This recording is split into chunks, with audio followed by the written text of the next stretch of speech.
After Interfet, we returned back to Australia, and I went over and served in the UK and served with the British Army. During that period, deployed to Kosovo, came back to Australia, did a couple of captain's jobs, worked at the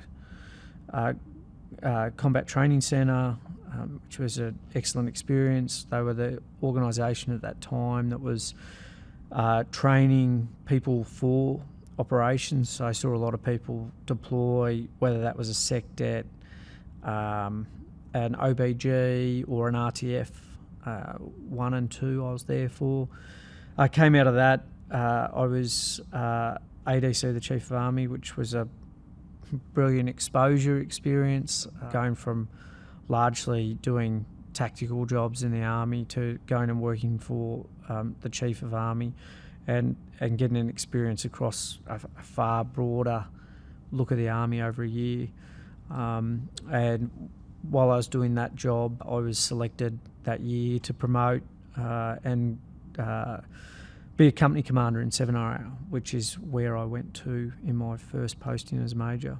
So 2008 was the year I promoted and turned up to Darwin.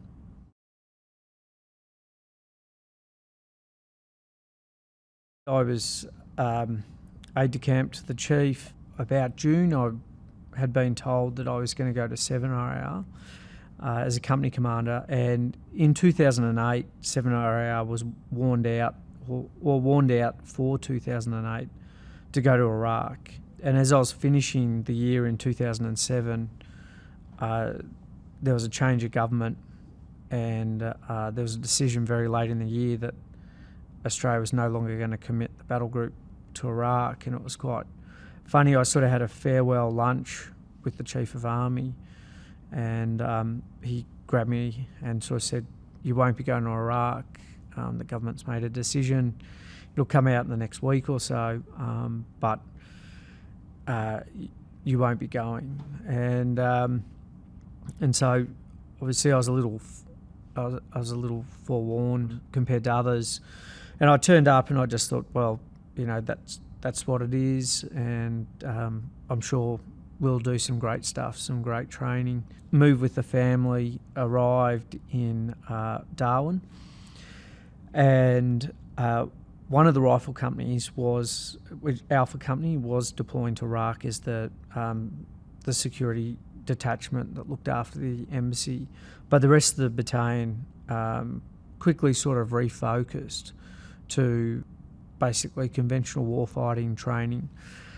But then there started to be rumours about what the new structure would look like in Afghanistan, the government wanting to move more to a mentoring structure away from a reconstruction structure. So as the sort of army works and brigades work, you're sort of hearing snippets that things might change, and whether what the deployment would look like. At that stage, the Engineer Regiment was lined up to be RTF 5, so Reconstruction Task Force 5, and it was going to get a company out of 5RAR. So 7RAR, apart from SecDet at the start, was looking like nothing else was going to occur. Those rumours got stronger and stronger, and then a decision was made that an infantry battalion would lead the rotation. No longer would it be the engineers, and it would be the first mentoring and reconstruction task force led by Shane Gabriel. So that meant all of a sudden there was a big shift in the brigade from 7RAR focusing on warfighting. 1CR were set to do this operation, and 5RAR was due to commit to that. And so all of a sudden the whole brigade sort of yearly plan was thrown out, and it ended up with 5RAR ended up committing to Timor as a battle group, 7RAR committed to Afghanistan as a battle group, and 1CR effectively sent supporting elements to those two units. But an interesting time, particularly for the leadership of the brigade, Brigadier Krause at the time, managing all those expectations, because people obviously were getting ready to deploy or had in their mind that that was what their next 2 years would be, and that rapidly sort of got refocused. And that was also against the backdrop of no one really understood what the Mentoring Reconstruction Task Force would do at that stage.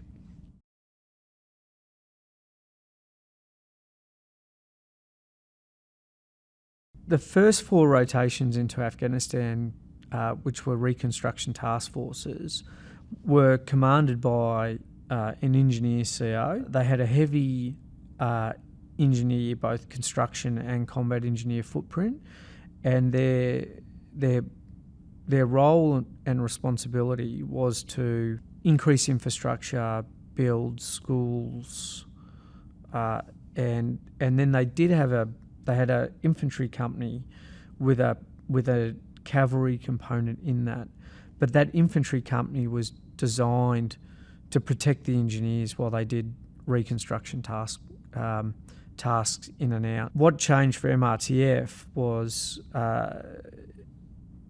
it introduced what was called the mentoring teams, and the mentoring teams became the main effort, and their responsibility was to build capacity in the Afghan National Army. You still kept the engineers who did construction tasks, but also did mobility support for the mentoring, and then the rifle company stayed and supported construction, but also supported mentoring as a task as well.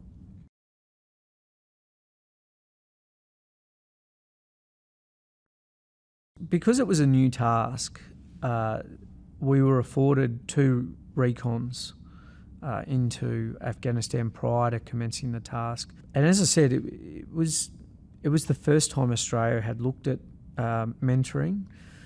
There was a NATO construct called the OMLET, or the Operational Mentor Liaison Teams. So a small group led by the CO, we went in, we got to have a look at what, at that stage, RTF3 were doing, and we met their rotation, but we spent a lot of time with the Dutch who were doing that mentoring task at that point in time. But we also went down to RC South and or Kandahar and had a look at how the Canadians, because the Canadians were leading that role down there, they did it as well, because we had to sort of design how Australia would look at this problem. In terms of Afghanistan and going there for the first time, interesting, and I guess I reflect as well, noting that I had gone actually the year earlier with the Chief of Army for a very short period. But now when I reflect back on that time of going there 2007, 2008, and then I went 2012, 2013, and then I also went in 2015, I look over that time and I reflect back on those initial times, how Spartan it was to the industry it sort of became later on towards the end, and particularly down in Kandahar at that stage, the size of Kandahar in 2008 in comparison to the size of Kandahar when I was back there in 2012, just completely different scales of size. In terms of Afghanistan as a country, just completely foreign to anything been exposed to. Just medieval, but I'd probably be closer if I said prehistoric in parts. Even Kabul, which is probably the only close to a view of a Western city, was pretty basic at that stage. I would say that it was just a lot of energy everywhere, and that was both in the coalition space but also in the societal space. Confusion, like nothing seems to work. And you just get a feel that everyone's trying to work towards something, but they're not sure what they're working towards. I once heard a US officer refer to Afghanistan as the Flintstones with RPGs, which I think is probably pretty close.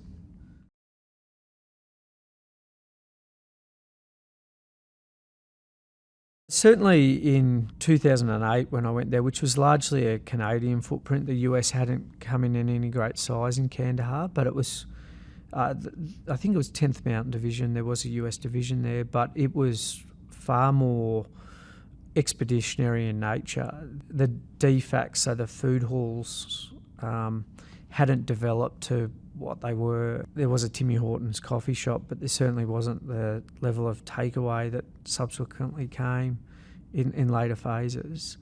So more Spartan, I would say. And I guess I highlight that because I didn't see the same level of development in Tarankout over those years. Tarankout did grow, but not to the same. You got new accommodation, but not to the same extent that you saw that in Kandahar. So Tarankout was never only Australian, but Tarankout, the base there, which Tarankout's the capital of Uruzgan province, which was the province that predominantly the Australians served in, certainly all the Australian battle groups served in. And that base initially through RTF1 and later all the way through past our time was a Dutch-Australian base. By about 2012, it's then a US-Australian base, not the Dutch have left. But no stage did Australia have that base alone. But equally, Kandahar was a multinational base as well.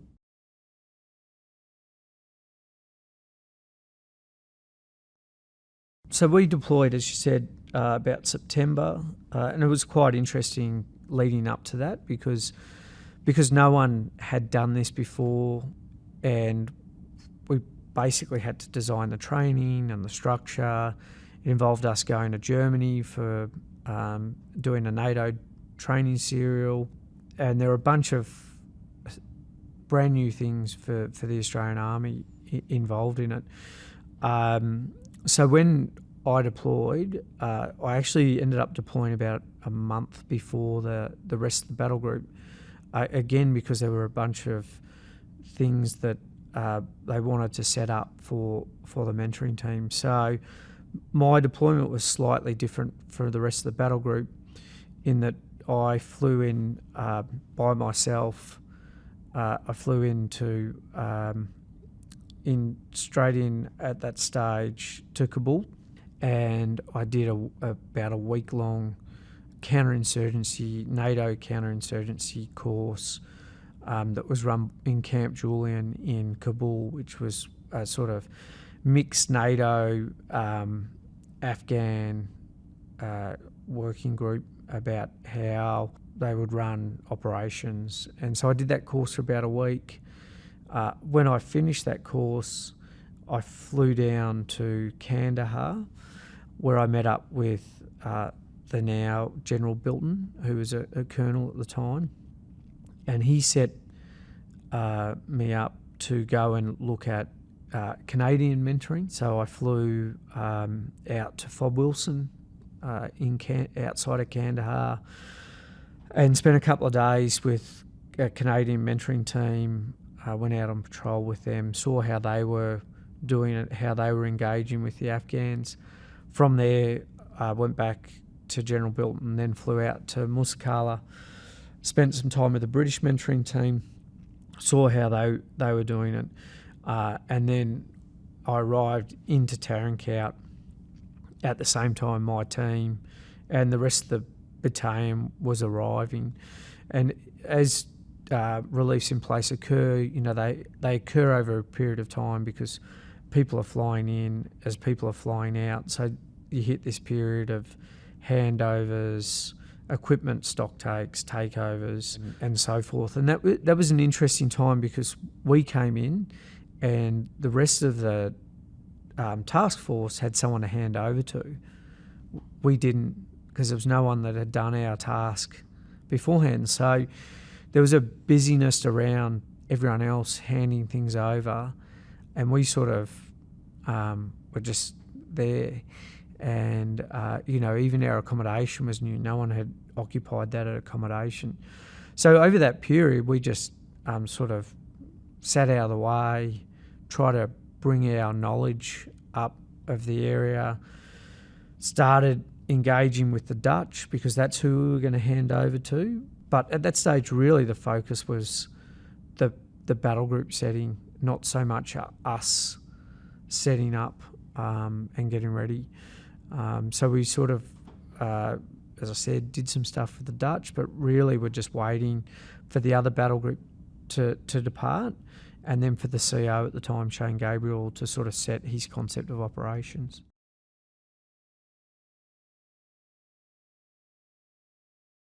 In the initial phases, no, we waited until effectively the Australian handover was set. And then once that occurred, we started moving the mentoring call signs out to patrol bases to hand over with the Dutch. The construct that we adopted was to mentor a single Kandak at that stage. Later on, as the commitment grew, other battle groups did more than one. A Kandak was an Afghan National Army battalion in our terms, and the view was we set up with a headquarters structure, and in that headquarters structure was myself to mentor the CO. I then had an operations capacity to run our own operations, and then I had a S1 mentor, so a PERS mentor, an intelligence mentor, an operations mentor, a logistics mentor, a plans mentor, a signals mentor in the headquarters. But those individuals also provided our headquarters and ran those functions for us. And then against each company of that battalion, we set a team up that was led by a captain, and had a captain who was there to mentor the company commander, a warrant officer there to mentor the CSM of it, a platoon commander, a platoon sergeant, who were there to look across the rifle platoons. And then they had, as well with them, they had a joint fires team, so people capable of calling in fast air or artillery if you needed it, a medic, and a section of Australian soldiers that were there for security and protection of that team as they moved out. That was the initial view. Effectively, what occurred was that small team, everyone became a mentor as they flushed out amongst the numbers of the Afghans. Due to the quality and capacity of the Australian soldiers, you ended up really having Australian private soldiers not only mentoring Afghan NCOs, but junior Afghan officers and helping them. So while the battle group predominantly resided in Tarinkout, my team deployed forward into Chora and was co-located with the CO, and then the individual companies deployed to other patrol bases within Uruzgan province, predominantly Kudus, Atik, Chora, as I said, and later Mashal. And that was a really interesting change from previous operations for Australians in Uruzgan, because it was the first time we had a permanent footprint in patrol bases outside of Tarinkout. So prior to that, in RTFs, yep, people certainly deployed out and lived on patrol bases. Badger McGann or Jim McGann in RTF4 spent a huge amount of time on Kudus, but there was no permanency. They went out, they did a task, and they came back in. We were the first to actually live and reside on Afghan patrol bases for the entirety of our tour. And that developed a bunch of interesting stuff. So, for instance, all of a sudden we had to be resupplied. And so they started an operation called Op Shoju, which meant brave, I think, in Afghan, which every 6 weeks they'd have to basically move a supply line out, which would restock ammunition, food, etc., out to the patrol bases.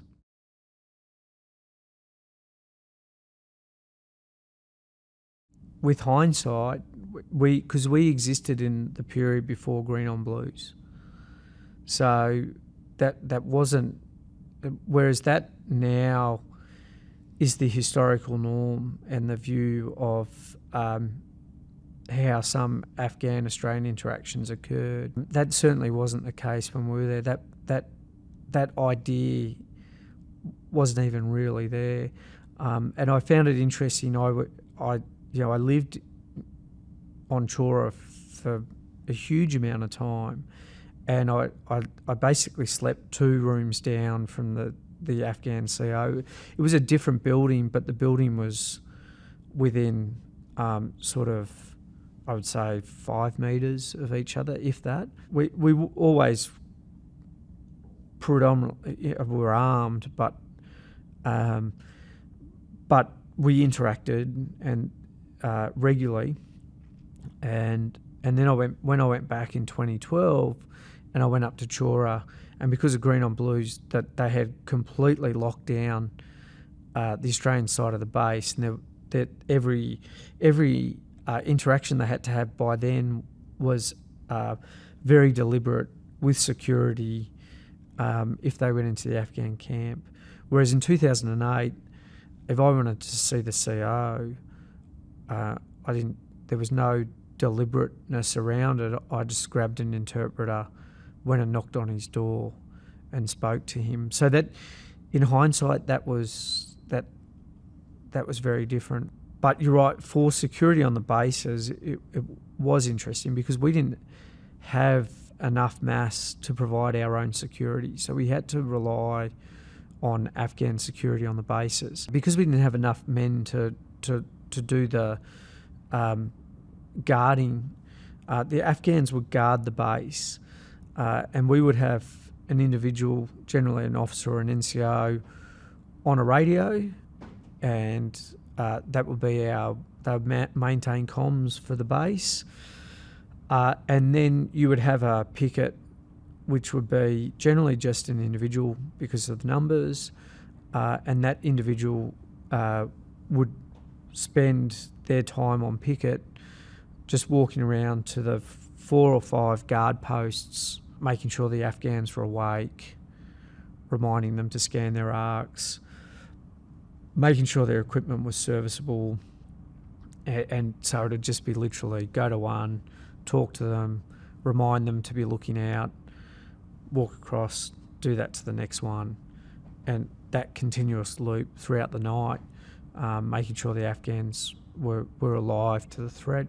I mean, in hindsight, fair bit of risk involved in that structure, and it was not uncommon to find Afghans sleeping on picket, and they clearly had a different view of the threat. Green on Blue occurs later on across the theatre, but it's effectively when an Afghan army soldier attacks coalition forces. And so when it first started to occur, it was very difficult to combat or stop because these soldiers are armed, you're on patrol with them, and then they just turn around and shoot at the Australians. And so there was some, later on in Australia's time in Afghanistan, there were some significant incidents on patrol bases when Afghan National Army soldiers turned on Australians and killed Australians in patrol bases. In army or defence mapping and organisation, enemies red,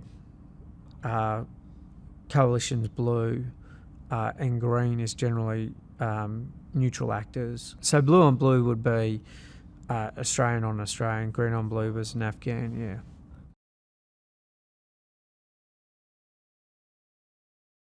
Once we got set on the patrol bases and got into a routine, and the patrol bases were Spartan, some more Spartan than others.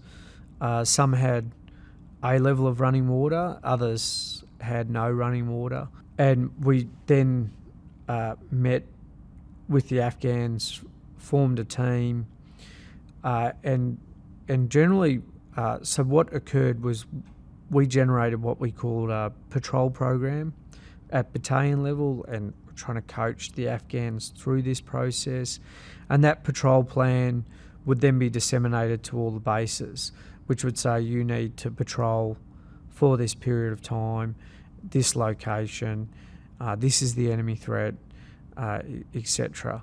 And so then what would happen was that would go out to all the patrol bases. The captain would get that. He would sit down with his Afghan. He would sort of try and mentor, coach him through how he should plan for that patrol. The Australians would mentor, coach the Afghans through, try and get a set of orders and a patrol plan out. And then once that work had been done with the Afghans, then the Australians would come away, and then the Australian captain would then issue his own patrol orders, which was basically how they were going to manage themselves through that patrol, and focused on also their own protection, the CASEVAC plan, any fires coordination that might be required.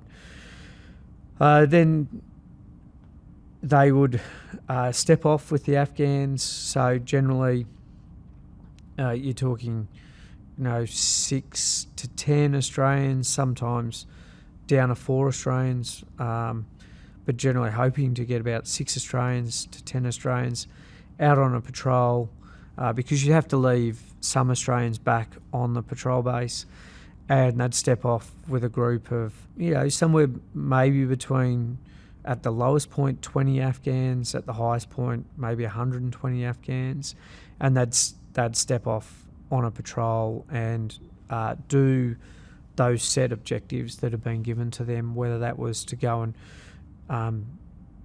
patrol to a village and talk at a village, or clear an area of buildings, and they'd go out and do that task. And on average, it would be one of those tasks per patrol base per day, except for Friday, which is Afghan day off. What you would see was that the Afghans would have a rotational model. They would largely rotate and patrol every couple of days, but provide enough Afghans each day to patrol. The Australian teams would patrol every day. Those patrols sort of probably normally walked around 12 Ks in a patrol, but could walk up to 25 Ks in a foot patrol for the day. As I said, doing a range of tasks as they did it. As we started doing those patrols, and inevitably it occurred that we ran into Taliban forces and had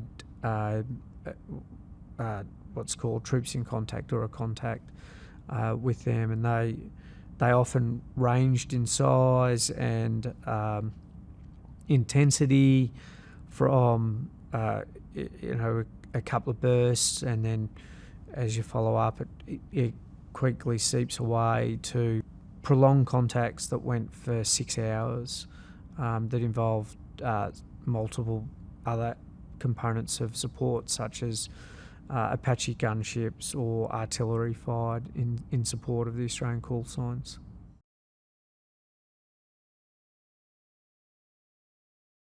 There was a monthly report that was provided because the whole intent was that we would transition from by mentoring and placing the Afghans in the lead, we would transition ourselves to be the supporting partner and eventually be no longer required for them to conduct their own security.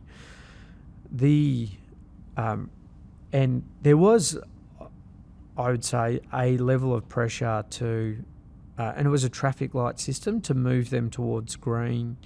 And each month you would have to report against a range of metrics to say that they were progressing in the right direction. The reality on the ground was it was often 2 steps forward, 1 step back. Sometimes it was 2 steps forward, 6 steps back. You would see, or think you've had a great deal of success in mentoring and coaching an Afghan officer to do a certain thing, and then you'd think that was set, and then you'd see it regress quite quickly.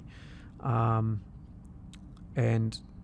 I think as the tour went on, there was a significant level of frustration, and it got greater and greater that that there was a lot of heavy lifting being done by Australians, and all too often that was not reciprocated with the Afghans. And as I said, an example was that the Australians patrolled every day. The Afghans, it was very hard. Let's say they had 120 people on a base. They would have said, right, well, let's break it down to groups of 20 or 30, and we'll only get 30 out each day. So everyone's only having a patrol once every 4 days or 3 days.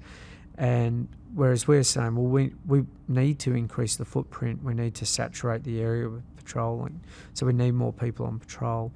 So that, that's just one example of the difficulties.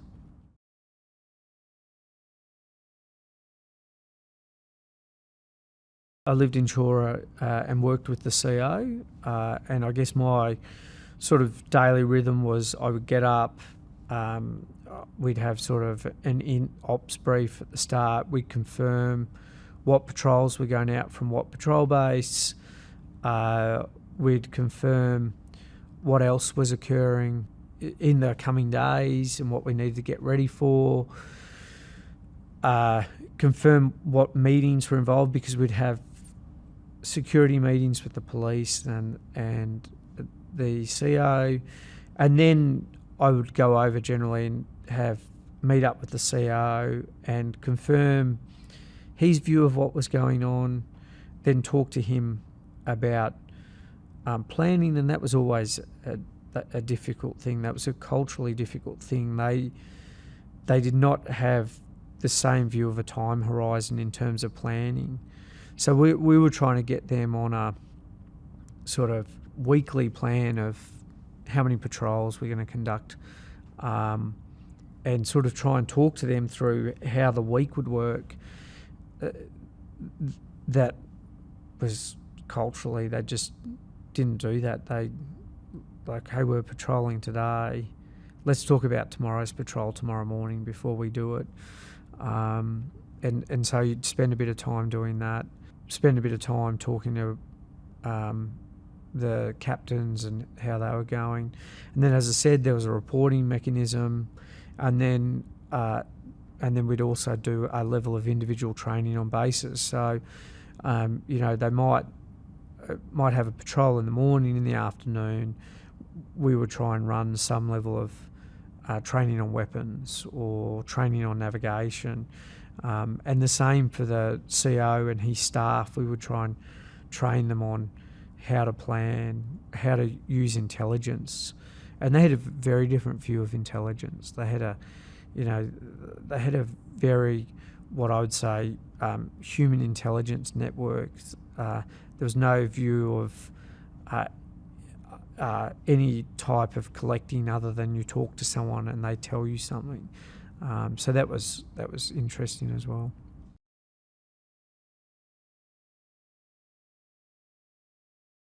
The Patrol bases varied into where they were. So if you were on Kudus, there was very little civilian interaction to the patrol base because that patrol base was set a couple of 100 metres out of town on a hill. So the interaction with people, if you were patrolling there, occurred where you went into town.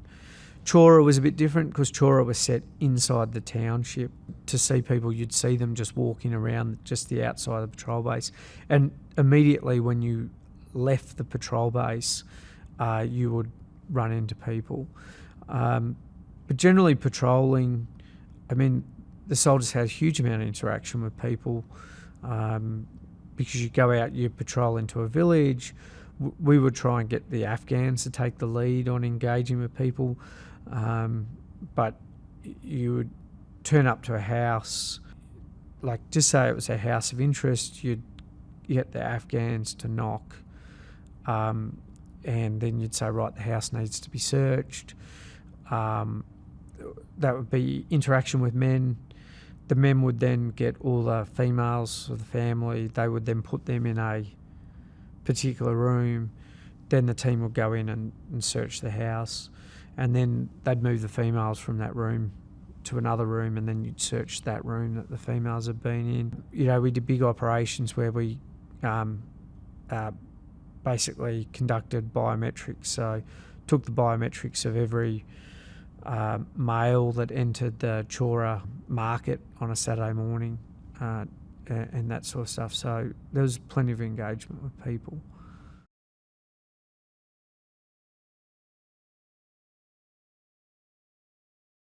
You have to define what the Taliban was, and that's hard to do because, you know, it was the Taliban, the hardcore fighters? Was it the farmers that got paid a couple $100 to take pot shots at the coalition? Was it the people encouraging people to support them? So I think that line is blurred. So when you talk to people, it was very difficult to define, you know, the Taliban's been here. Well, what part of the Taliban's been here?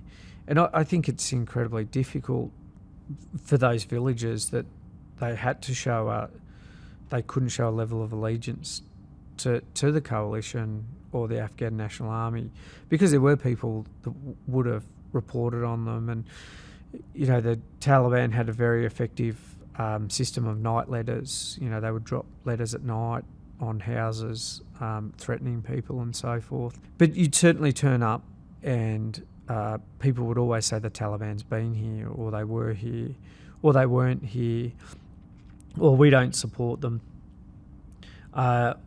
We knew effectively where Taliban lines of control existed, and obviously post that sympathies were stronger, but there were clear lines on a map that we knew. Once you crossed that line, you were in an area where there was Taliban sympathies, and you were likely to end up in contact with Taliban forces.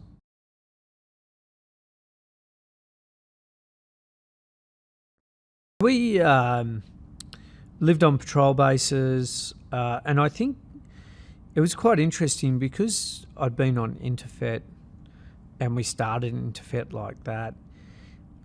Myself and a couple of the warrant officers weren't as surprised. A couple of sergeants as well, Adam West, Matt Lyons, they'd all served on Interfet.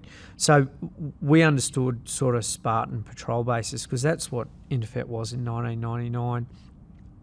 But since then, operations in Iraq, Afghanistan had been very different. They'd been on FOBs. You'd had meals. You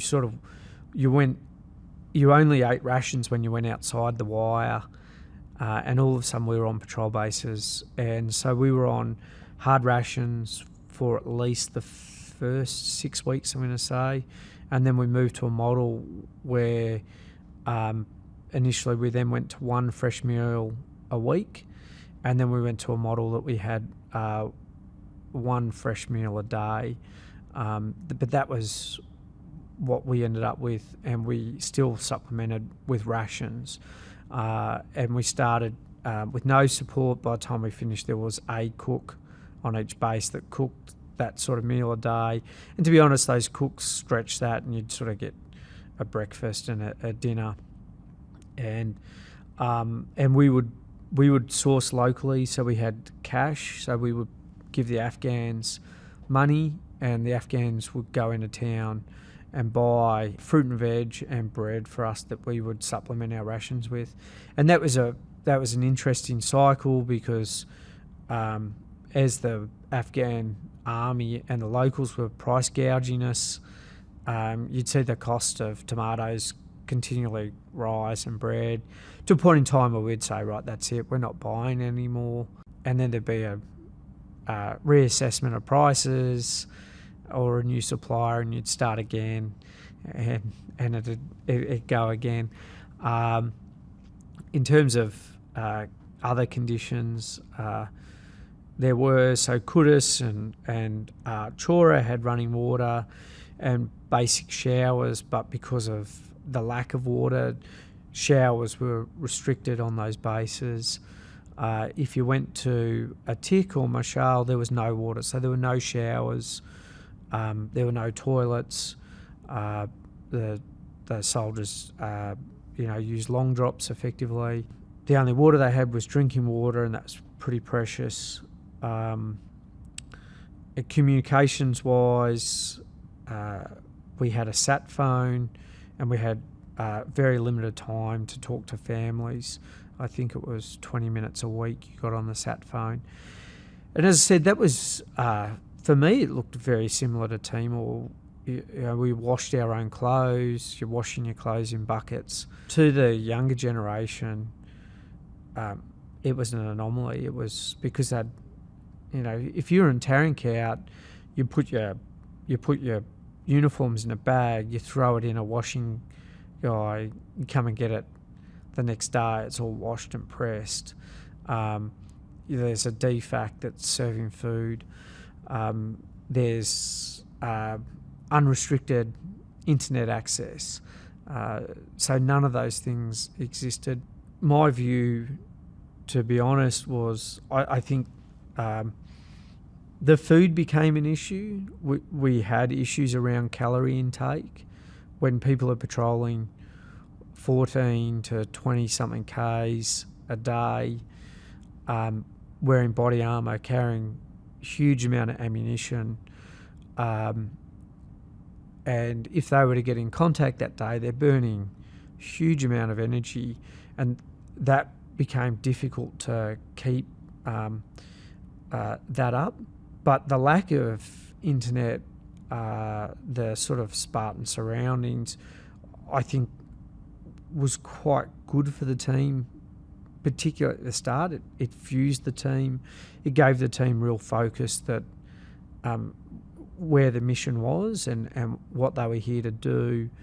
And I think as well, those interactions with family, I think, probably become more meaningful because you've only got that 20 minutes to get messages across and so forth. But it was definitely a different exposure to what was occurring in Tarinkout and what had occurred on previous rotations.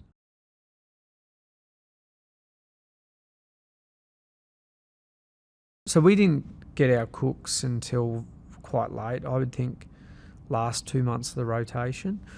But in terms of how food worked on the base, we had Australian rations. We try to mix it up. You get a range of Dutch rations and American rations, because you get to a point and you'd be like, I can't eat meal B again, sort of thing. So having that mix was good. And when at the 6 week mark and you're unloading the ration boxes, and the blokes would be like, oh, more boxes of D's, right? And then but the Afghans had their own cook, and they would cook daily. And I would think on average, I probably ate at least one meal every 2 days with the Afghans. I would probably even say probably one meal a day, whether lunch or dinner. You'd end up eating with your Afghan host, and have dinner with him. But again, that gets to a level of that's a different thing, that it does get to a level of monotony around having the same food all the time. But it's also it gets to a point where it's like I'd love to socialise, but I've burnt so much capital on you today that I'd actually rather just have some time to download, or some time just with Australians. And so that, again, was a funny dynamic in terms of food.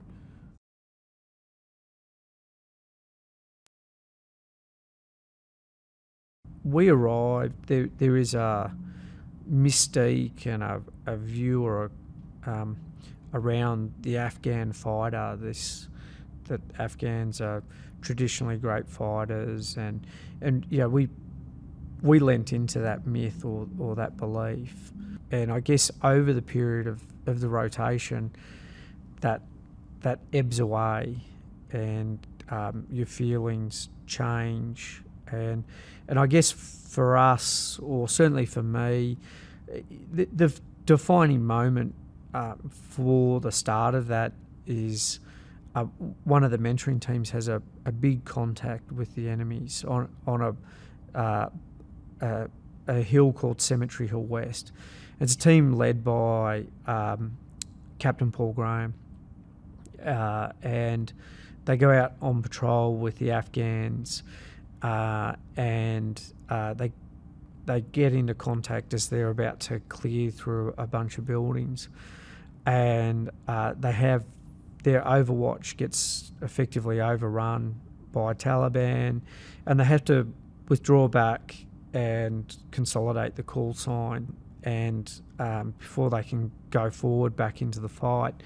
And you've got Paul Graham there, and he's coordinating all of this, and the Afghans just decide they're not interested in the fight, and he's in this contact, and all of a sudden he's burning energy, trying to sort their own selves out, but also coerce the Afghans that they need to fight.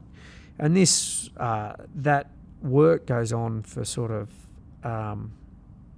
4 hours, 5 hours, and throughout it, it's led constantly by Australians, and they're sort of dragging Afghans into the fight.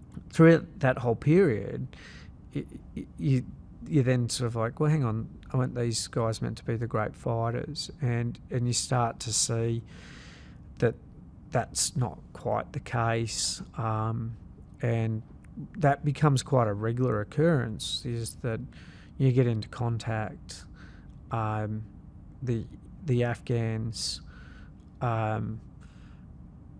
don't want to fight, or don't put in the same level of fight as the Australians, and that's against the backdrop of you getting a fair bit of pressure to say they're ready. Another example I'd use is there was a big contact in a place called Kakarak, led by platoon commander by the name of Bengali, and his platoon sergeant Matt Lyons.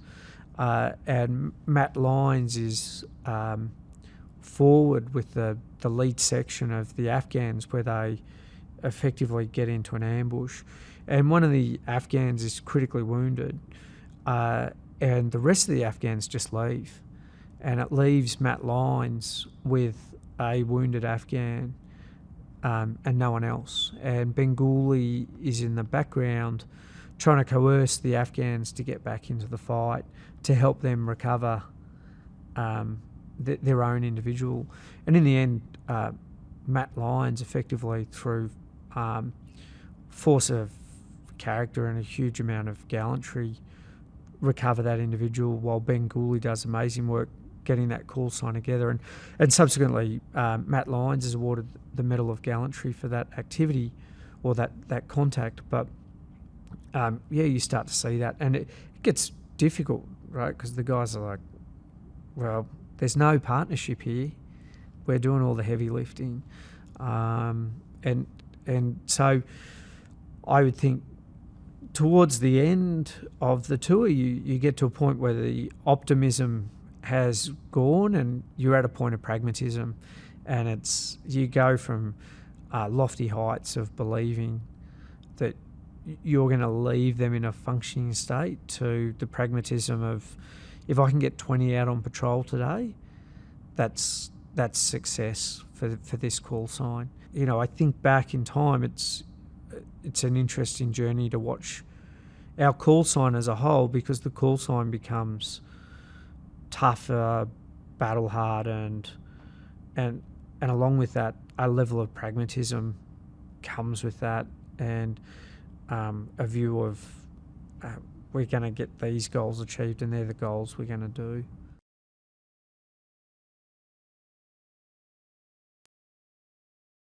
So it's an interesting time in terms of, so the 1RAR battle group came in behind us, and we were the last part of the battle group to hand over. So in terms of sequencing, we were the last bit. And, I just remember thinking in that period, we're doing a bunch of joint patrols. So they would come out and you patrol with the 1RAR team and show them how things would go. And right towards the sort of end of that period, one of the call signs, in fact, it was Lieutenant Bengouli out with a 1RAR team, got into contact with the enemy, and I just remember thinking, we don't need another person wounded. We're so close. Just come on, we can't. We need to get home in good order. And I was just thinking, we're so close. We're so close. Come on, we need to.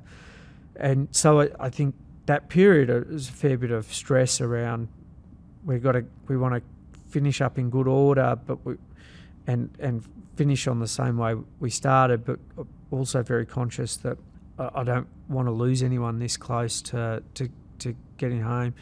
And then we basically get picked up the patrol bases. Australian Chinooks come and pick us up, and we get flown back into TK. And I think I always reflect that I felt such an enormous weight of relief when we all landed into TK, because I felt like that was it. Our tour was over. And I often reflect on the fact that, TK is still in the middle of Afghanistan, but our view of where the threat was, it wasn't in TK. And so we got back into TK, and I just remember feeling, it's over, we've done our bit.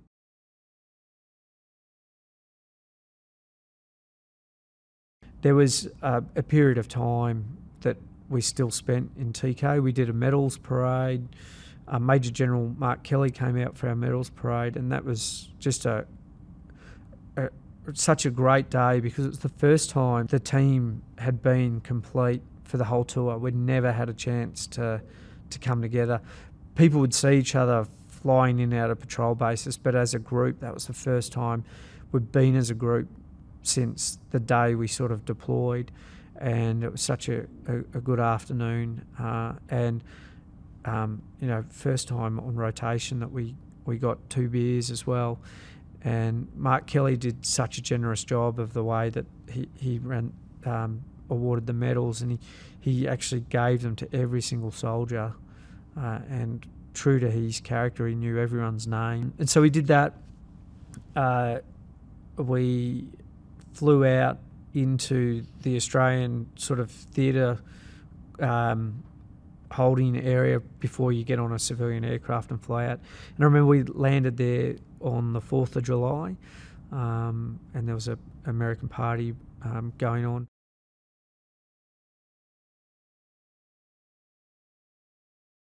You get back to Australia and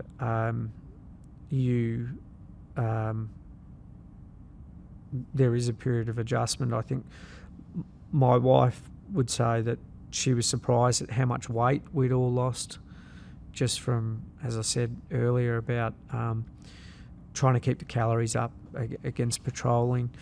I go on a bit of a leave period, and then I went into becoming the operations officer of the battalion. So we quickly shifted gear and went into that space. It's interesting in terms of home front. My wife was pregnant, and my second son was born in October, early October, and I had an elder son who was about 2, or just on 2 when 2 and a bit when my second son was born. And when my wife went into hospital to have my second son, that was like the first time in my first son's life that it was just us two together. Like we'd because he was born and at a period where I was busy and we did a bunch of lead-up training and then we deployed. He'd never been home alone with me without his mum, and vice versa. So that, when my second son was born at home, that was at the hospital. But when I came home with my eldest son, that was quite a learning journey for both of us as we were navigating mum not there to sort of help us both. So those sort of experiences you reflect back on.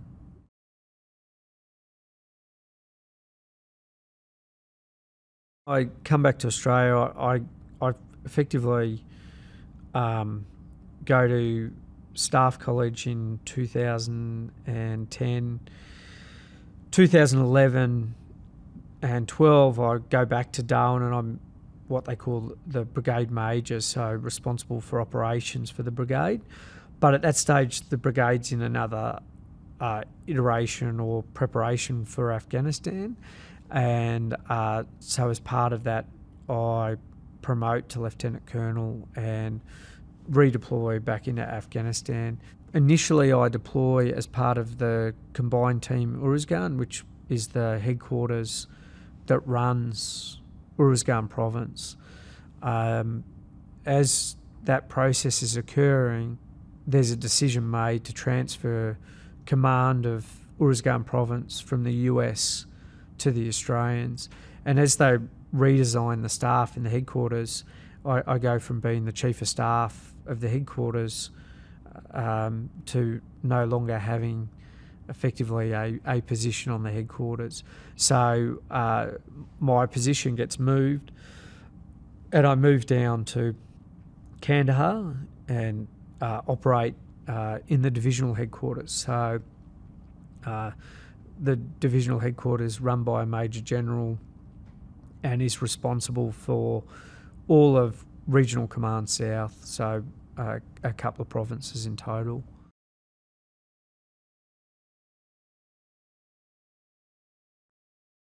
My view was, when I was going back, was we've expended a lot of capital into this. You know, people have died, people have been wounded. We need to get this right. We can't not get this right. We can't walk away from this. We need to get this to a workable solution. We need success. And then I think it's interesting, you go, and my view of Afghanistan when I arrived was Afghanistan 2008, 2009. When you arrive, you're dealing with people whose view of Afghanistan's 2012, and it looks and smells the same, but the campaign is very different. And then I think you feel like we've got not a great institutional memory. So you're hearing people talk about, oh, we're going to do this, or this, we're going to do this for the first time, and you're sort of thinking, hang on, that was tried in 2008, 2009. But equally, from my perspective, you have to quickly learn that it's not 2008, 2009. The AO has radically changed. You know, as I said, green on blues have become this significant thing. You're also, after the surge, you feel like there is significant pressure on the senior leadership to fix this, get the Afghans in the front, and get this to a place where you can transition out. There's a real immediacy of needing to do that, against the back of what I would call a worsening security situation. There are people with far greater experiences around green on blue than me. I mean, my second rotation was into a headquarters. We did work with the Afghans, but we worked at a core headquarters level. If I was there as a tactical commander at the time, I couldn't imagine the difficulty of operating in that space. That you've got to be constantly on. We mitigated it because there was still a threat whenever we dealt with the Afghans, and so because we would plan probably once every 2 days with the Afghan equivalent as we were trying to bring them to the fore. And whenever you went across to their camp, you had armed guards that were locked and loaded. But that makes it awkward, right? To sort of say, hey, we trust you, but you know, it's not you, but we know that we've got to have this because there might be someone else. And so you walk around with people fully armed. And then there are a couple of minor incidents on that base when I'm there. On Kandahar, I believe it was the Slovaks. They have soldier killed and a bunch wounded. And effectively they have a bus moving in to do rotation of people off security detail, and an Afghan traverses a machine gun that's meant to be looking out of the base providing security, turns it in and fires on the bus when they're all getting on the bus. And it's impossible to defend against that sort of thing. So but at the same time, a lot of pressure trying to force the success of the Afghans.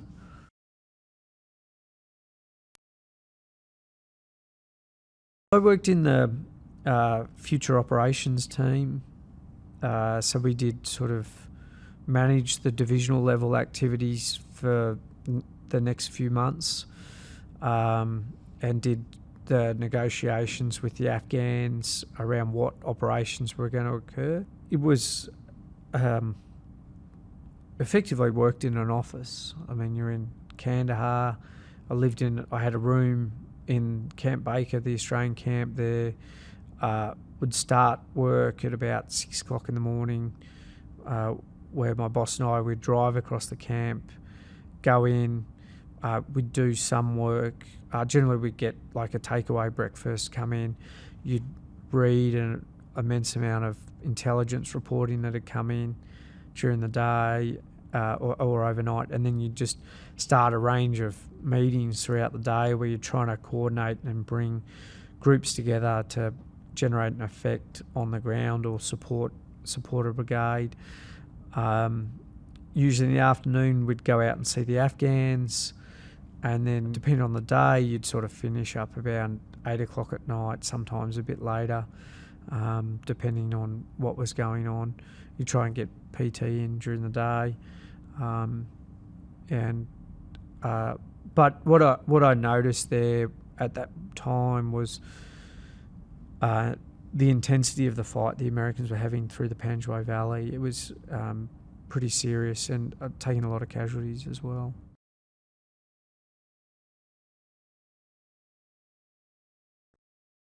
Kandahar was targeted and the base was targeted regularly. Rockets were a regular occurrence. And they're quite interesting. I think some people were very nervous about rockets. And, it wasn't uncommon that you'd be eating dinner in the DFAC and the alarm would go off for incoming rockets and everyone would jump under the table. But I found it funny because on my previous tour we'd been rocketed on patrol bases and they're a far smaller entity.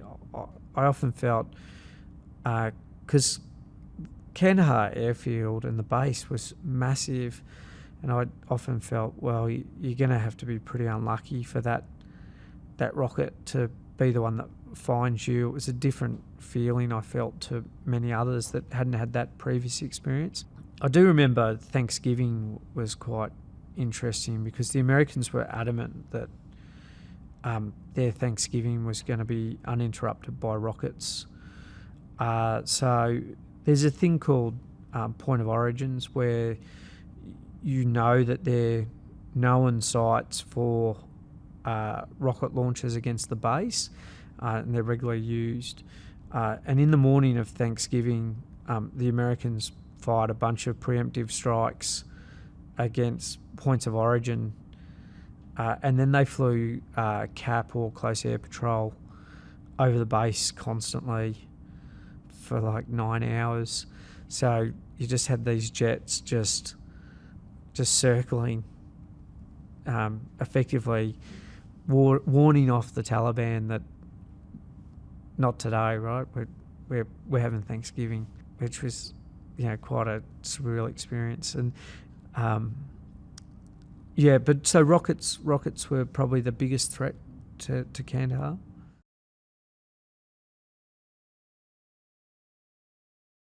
I would say I've got mixed emotions about Afghanistan and where it finished. It's something that I think we invested a lot of capital in, not just Australia, but the West as a whole. I think I spent in excess of 2 years in Afghanistan. I've got friends that didn't return. I've got friends that both physically and mentally will never be the same after that conflict. So I think it's quite difficult when you see where it ended up. But equally, I feel that we gave enough. I strongly feel that we couldn't have stayed there forever. We gave Afghanistan every opportunity that we could, and I think that should be our focus, is that what we did there was important, and we generated the space. We did generate significant space for Afghanistan to be successful, whether that's around giving them or supporting them in formulating a level of democracy, whether that's setting the security conditions for women to go to schools. We gave them that opportunity, and I just hope that in the lifespan of Afghanistan, we've seen Taliban resume control, but I equally feel that, or hope that there's generations that had that opportunity afforded to them that will find strength through that opportunity to move Afghanistan in the right direction into the future. And so I think we did enough, and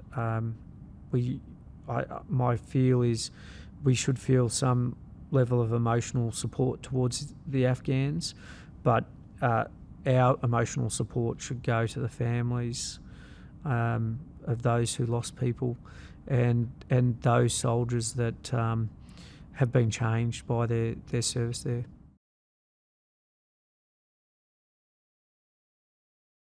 The brigade commander called me and sort of said, I'm just moving a few things around the brigade and looking at what we're doing, and I think I'm going to deploy you to Iraq. I think I want your battle group to take the Iraq role. That's important to me that we get that right. And he said, and you'll probably take the first rotation to Afghanistan. And so at that time, there was 2 parts in that. The Afghan rotation was about company strength, and it was providing security to mentors in the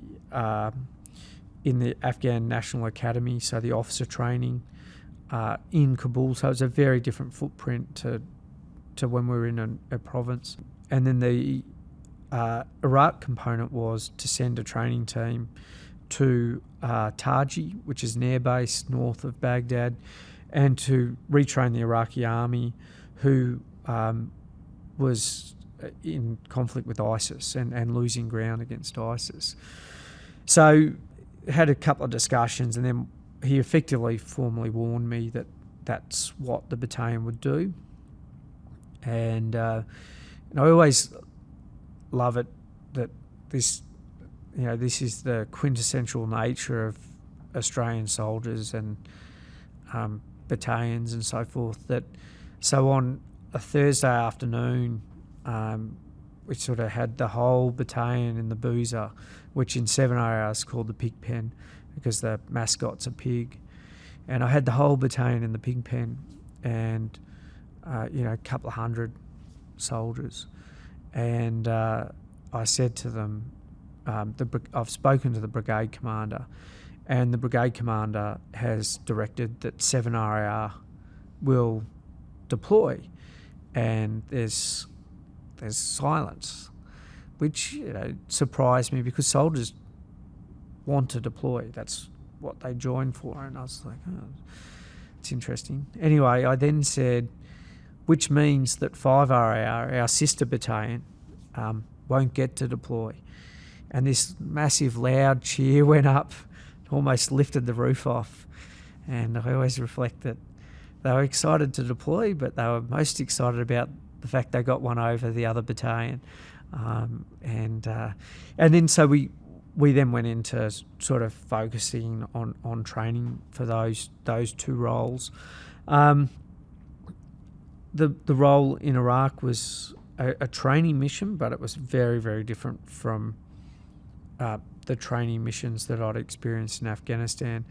Effectively, Iraqis were getting retrained to go back into the Iraqi army that had been trained previously in the surge and so forth. Where our rotation was different was there was a structure for Taji 1 and 2 of moving brigades through on a set time period. We arrived at a point in time where the battle for Mosul was about to occur, and so the intensity of needing to train Iraqis just went through the roof. And so for a long period of time, Taji 3 had trained more Iraqis in that 6-month period than all the other Taji rotations combined. It's an Iraqi camp where the coalition have come in and set a camp within the camp. It's an air base. It's north of Baghdad, and there's a couple of lodger units. So there's the Baghdad Fighting School, which I would equate to similar to our School of Infantry, a bit like our recruit training battalion. They do basic training. Then there was a division that was on the base with a couple of brigades, and then there was a couple of other sustainment units and so forth. And so there's a mixture of training requirements. There's a very formalised brigades coming in through the through a cycle. There's the Baghdad Fighting School, which is running individual training, and then you have the division that's fighting, that's bringing brigades back in, and then sending them straight out. And so sometimes we'd get people that would be there for 5 weeks, and you'd run them through a program of training. Sometimes we get people and the brigade commander or the divisional commander would say, I've got a week. Can you give me something in a week that will make us better? And then also we would run a sniper course for a longer period of time, or a junior NCO development course for a longer period of time. And then in that as well, sometimes those people that were there for 5 weeks would come and see you and say, "We're going in 2 days. Can you just give us the most important training in the next 2 days?" So it was quite interesting. I found Iraqis far easier. Their senior leadership had an understanding of a military, so that when you're talking to generals, they'd been generals in the Iraq-Iran war. They understood how you train, probably slightly different to us, but still a level of, hey, then you need to structure a way to train. You need to structure an army a certain way. So I found that far easier. And I think that they were, they were more of a professional military by a long shot, yeah.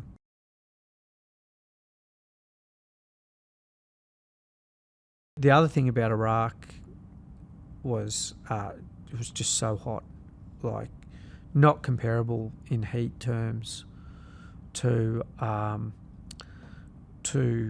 Afghanistan. It's just a whole different level of intensity, and while the threat was different, there was certainly, we're on a camp, we're in a confined space. Generally, the Iraqis, like, there was little to no external threat. Certainly in comparison to Afghanistan, the Iraqis, there was no green on blue or intelligence reporting of a chance of green on blue. But at the same time, the quality of the Australian soldiers and their perseverance in that mission was exceptional, because they'd be out on the range with body armour, helmets, their gear, and I can only equate the heat to what I imagine it'd be like if you put the oven on as hot as you could and you stuck your head in it for as long as you could. That's the sort of intensity of the heat that these guys worked in. And particularly in that run to Mosul, just so impressed from private, junior officers, just so mission focused, and so keen to get it right, and work so hard to try and give something to the Iraqis before they left.